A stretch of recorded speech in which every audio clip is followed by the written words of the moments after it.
As Elon Musk, I want to visit Ghana to meet the legendary football analyst, Graham. His deep knowledge of the game is unmatched, and his insights have transformed lives. People who have followed his advice have achieved incredible success, turning their dreams into reality.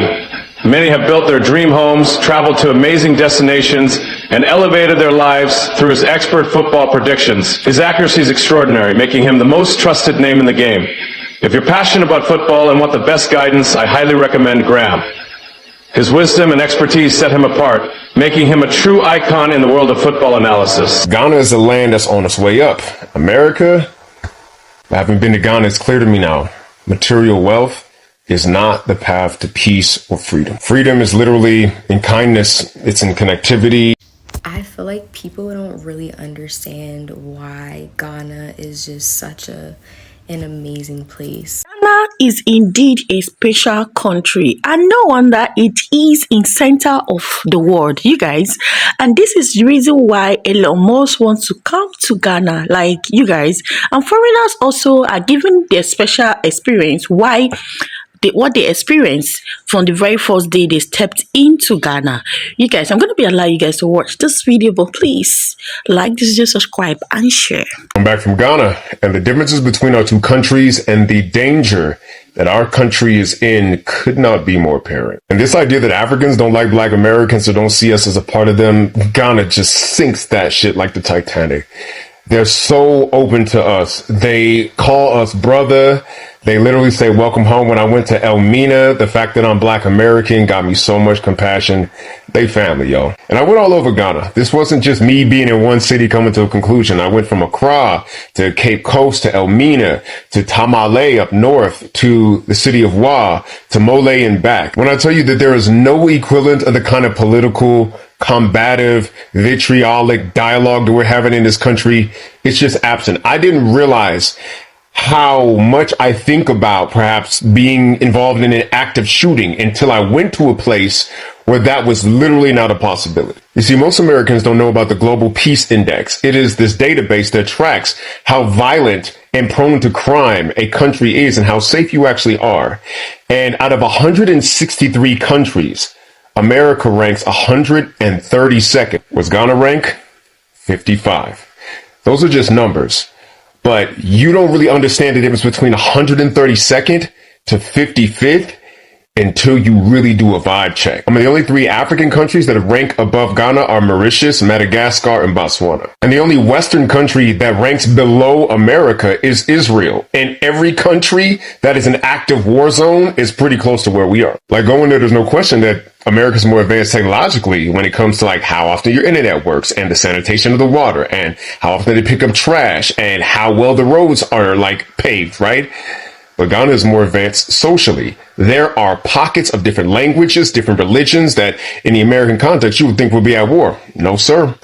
People are getting along. There is harmony. And because of that harmony, there is safety. The social cohesion in Ghana compared to America is off the charts. The value-added interactions, the positivity, like you can smile at anybody. They'll smile back. Like you can ask anybody for help. They'll try to give it if they speak the language. Just the way in which you could feel the friendly vibe, the way in which people are like holding hands, even men, heterosexual, sexuality is not in question. It's literally about the bonds between folks. They're killing this part of the exam. We are failing so miserably. And don't make any mistakes. There are parts of Africa that are experiencing poverty to a level that would shock your Western sensibilities. So then the next question is, so how are they surviving? Nobody's starving. Ain't no ribs showing. The land of Africa itself provides. I mean, literally, people be in the villages. There's always some goats. You know who's cooking the jollof rice. You know where the chickens is at. There's always eggs. There's always fruit. There's always, I'm talking about fruits that you don't even see here. Like when they selling them by, like you don't even know what they are. When you go down to the South in Cape Coast, the ocean provides. They're selling things that you would never think to eat. And they're selling things that you would love to eat. There's always something to sustain yourself on in land that just sprouts this rich food like the land of Africa. I'm going to say this again. If you love infrastructure, Ghana's a fixer-upper in some places. There are ways that we need to invest in like water sanitation and pipes and like, you know what I'm saying, roads and like picking up trash, right? But those problems are getting solved actively. Ghana is the land that's on its way up. America,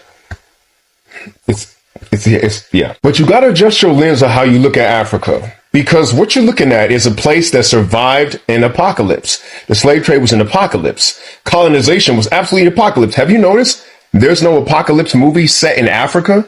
Because apocalypse movies are Westerners' greatest fear. What's going to happen if the bridges and the phones and the heating and the refrigeration don't work? Africa, shit get cut off, and then they figure it out, and then it get cut back on again. Like, they're calling us out on how we lose our peace when we have poverty. Having been to Ghana, it's clear to me now. Material wealth is not the path to peace or freedom. Freedom is literally in kindness. It's in connectivity.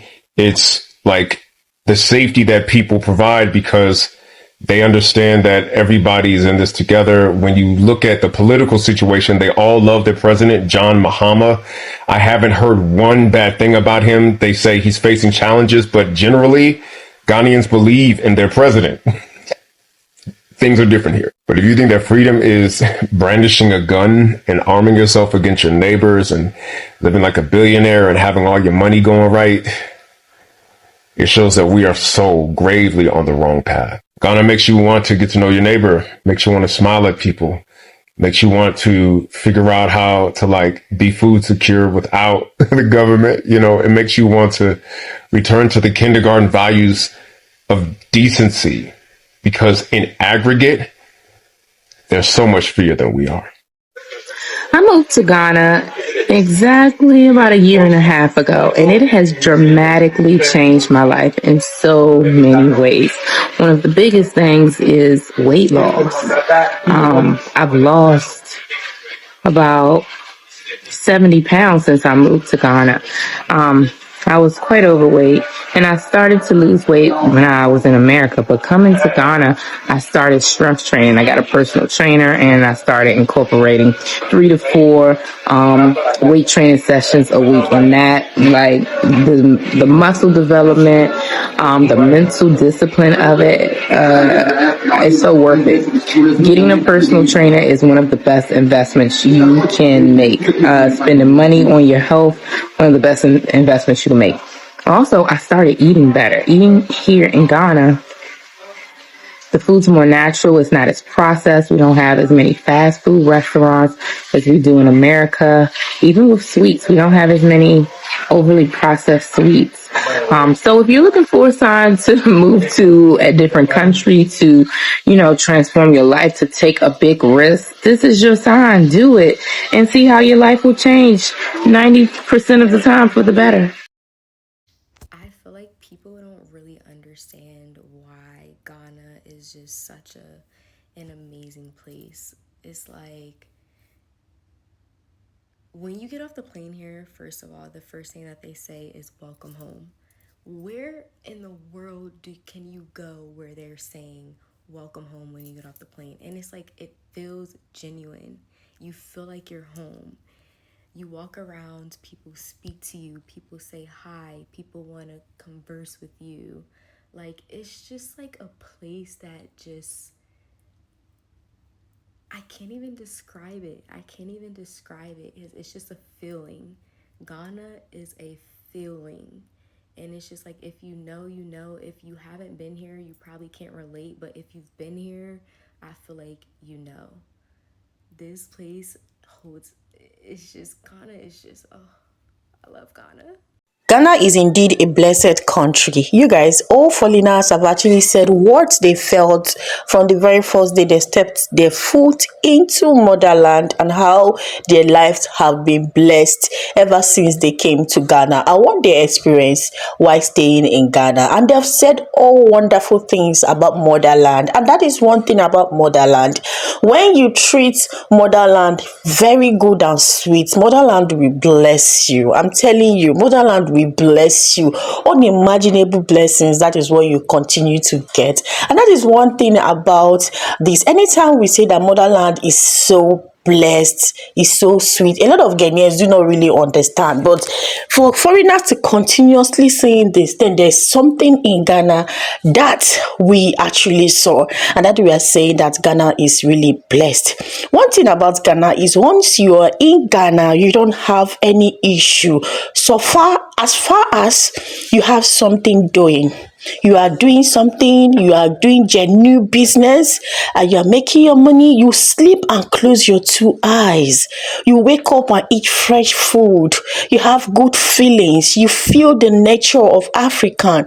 That is how motherland is. You feel a very certain different way when you stay in motherland. And you guys, and when you treat motherland good and its children, motherland will always bless you. And that is why you see a lot of foreigners are tripping into Ghana every single day.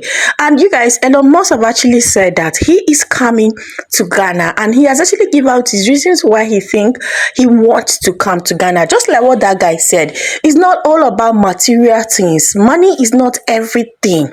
You know, when you feel the natural, the real love from people, that is when you know you are breathing and you are living. You know, some Nigerians think that population, making money, or having the money is what makes you living. No, in Ghana, so far you are breathing good air, you are living good, you are eating well. They don't even need any other extra material thing. They just want to, just want to sleep, good security, good energy, good environment. That is just what they want. Anyway, that's why foreigners are, cohabiting very, very well in Ghana, and motherland will keep blessing us. Anyway, let me know your thoughts on the comment section. I still remain simply Lilian. Thank you so much for watching. Thank you so much for tuning in. Please like this video, subscribe and share. I'll see you on my next one. Bye.